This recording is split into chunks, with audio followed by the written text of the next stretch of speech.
दोस्तों नमस्कार, हमारे चैनल पर आपका बहुत बहुत स्वागत है और मैं हूं आपके साथ आनंदमयी। आज बात करने वाले हैं हम बिहार विधानसभा चुनाव को लेकर। बिहार विधानसभा चुनाव की उन 10 सीटों के बारे में जिन पर एनडीए और महागठबंधन दोनों काफी कंफ्यूज हैं और दोनों पूरा जी जान झोंके हुए हैं कि यह 10 सीट उनके पाले में आए तो उनके पाले में आए। आइए जानते हैं बिहार की वह 10 विधानसभा सीट कौन सी है। बिहार में 243 विधानसभा सीटें हैं और इस 243 विधानसभा सीटों में से वह 10 सीट कौन सी है जो एनडीए और महागठबंधन का भाग्य निर्धारण करने की शक्ति रखती है। आपको बता दें कि यह 10 सीट काफी महत्वपूर्ण है और इन 10 सीटों पर पिछले बार जब चुनाव हुए थे 2020 में तो एनडीए और महागठबंधन के कैंडिडेट के बीच महज 1000 वोटों का अंतर रहा था। 1000 वोटों के अंतर से हार जीत सुनिश्चित हुई थी और इस हार जीत से नई सरकार बनी थी।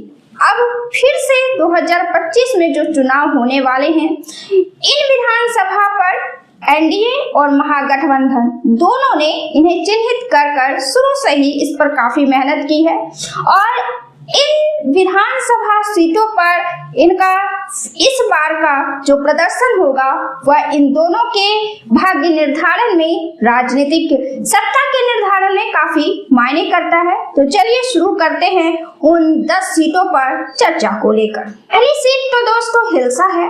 नालंदा जिले का 2020 चुनाव में हिलसा को बिहार की सबसे कांटे की टक्कर वाली सीट मानी गई थी। यहाँ से जदयू से कृष्ण मुरारी शरण, आरजेडी के अतरी मुनि उर्फ शक्ति सिंह यादव को महज 12 वोटों से हराया था। इस बार 2025 विधानसभा चुनाव में फिर 2020 वाले वही दोनों उम्मीदवार आमने सामने हैं। इस सीट पर एक बार फिर कांटे की टक्कर देखने को मिल सकती है।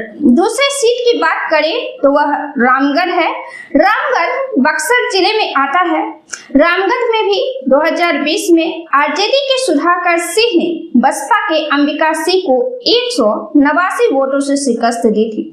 2024 में सुधाकर सिंह लोकसभा चुनाव जीतने के बाद खाली हुई इस सीट पर उपचुनाव हुआ था और इसके बाद बीजेपी के अशोक सिंह ने बसपा के अंबिका सिंह को 1362 वोटों से हराया था, जबकि राजद तीसरे स्थान पर चली गई थी। 2020 विधानसभा और विधानसभा 2024 उपचुनाव दोनों में इस विधानसभा में जीत का अंतर बहुत ही काफी करीब रहा।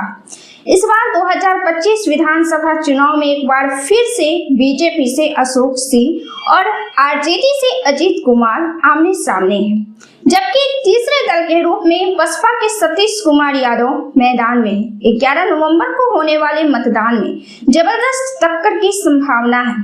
तीसरे नंबर पर हम बात करते हैं कुढ़नी विधानसभा सीट के बारे में। कुढ़नी विधानसभा मुजफ्फरपुर जिले में आता है। मुजफ्फरपुर के कुढ़नी विधानसभा से राजद के अनुल कुमार सहनी ने भाजपा के केदार प्रसाद गुप्ता को सिर्फ 712 वोटों से शिकस्त दी थी।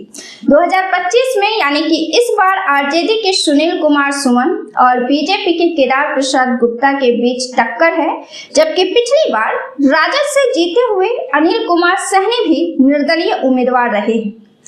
चौथे नंबर पर हम बात करते हैं बरबीघा की। बरबीघा नवादा जिले में आता है। 2020 के विधानसभा चुनाव में जदयू के सुदर्शन कुमार ने कांग्रेस के गजानन शाही को 113 वोटों से शिकस्त दी थी। इस बार जदयू से कुमार पुष्पंजय और कांग्रेस से त्रिशूलधारी सिंह के बीच कड़ा मुकाबला है। इस सीट पर एनडीए और इंडिया गठबंधन दोनों ने ताकत लगाई है, क्योंकि यहाँ वोटों का अंतर पिछले विधानसभा चुनाव में कम ही रहता है। देहरी वह 5वीं विधानसभा सीट है जहां राजद के फतेह बहादुर सिंह कुशवाहा ने भाजपा के सत्यानंद सिंह को 467 वोटों से शिकस्त दी थी। देहरी विधानसभा में इस बार एनडीए के लोक जनशक्ति पार्टी के राजीव रंजन सिंह और राजद के गुड्डू चंद्रवंशी आमने सामने हैं। कड़ी टक्कर की उम्मीदों के बीच यहां 11 नवंबर को दूसरे चरण में मतदान होना बाकी है। पूरे विधानसभा गोपालगंज में आता है और यह सुरक्षित सीट है। जदयू के सुनील कुमार ने भाकपा माले के जितेंद्र पासवान को 462 वोटों से शिकस्त दी थी। इस बार 2025 में जदयू के सुनील कुमार और इंडिया गठबंधन से भाकपा के उम्मीदवार धनंजय के बीच कांटे की टक्कर है। यहां से जनसुराज पार्टी के प्रीति किन्नर ने चुनाव को त्रिकोणीय बनाया है, लेकिन मुख्य मुकाबला जदयू और भाकपा माले के बीच ही है। इस बार भी टक्कर जबरदस्त है। दोनों ही गठबंधन ने पूरी ताकत से चुनाव लड़ा है। बछवाड़ा 2020 के विधानसभा चुनाव में बछवाड़ा बेगूसराय में आता है, जहां कड़ी टक्कर देखी गई थी। भाजपा के सुरेंद्र मेहता ने भाकपा के अवधेश कुमार राय को 484 वोटों से शिकस्त दिया था। इस बार 2025 विधानसभा चुनाव में इस सीट से बीजेपी के सुरेंद्र मेहता एक बार फिर से मैदान में है और कांग्रेस से शिव प्रकाश गरीबदास है और सीपीआई से अवधेश राय त्रिकोणीय चुनाव में आमने सामने है। इस बार भी मुकाबला काफी रोचक हो चुका है। बखरी विधानसभा जो बेगूसराय जिले में आता है, यहाँ पे पिछले चुनाव में भाकपा के सूर्यकांत पासवान ने भाजपा के रामशंकर पासवान को 777 वोटों से शिकस्त दी थी।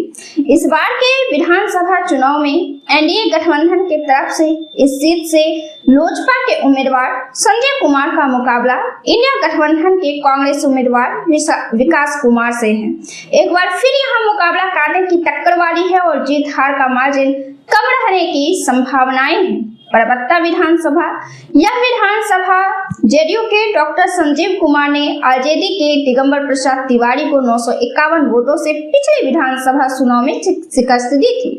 संजीव कुमार ने इस बार पार्टी बदल दी है। 2025 में इस बार परबत्ता से सिटिंग विधायक डॉक्टर संजीव आरजेडी के उम्मीदवार है। इनकी लड़ाई चिराग पासवान की पार्टी लोजपा के उम्मीदवार बाबूलाल शौर्य से है। इस बार भी यहाँ मुकाबला कांटे की है और जीत हार का अंतर बहुत कम रहने की उम्मीद है।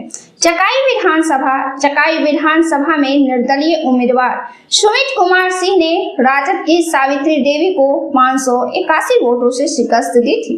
इस बार यानी कि 2025 के विधानसभा चुनाव में चकाई से सुमित कुमार सिंह जदयू के उम्मीदवार हैं और उनका मुकाबला राजद के सावित्री देवी से है। इस बार चकाई सीट पर आरजेडी और एनडीए ने पूरी ताकत लगाया है, लिहाजा इस बार भी मुकाबला काफी रोमांचक होने वाला है।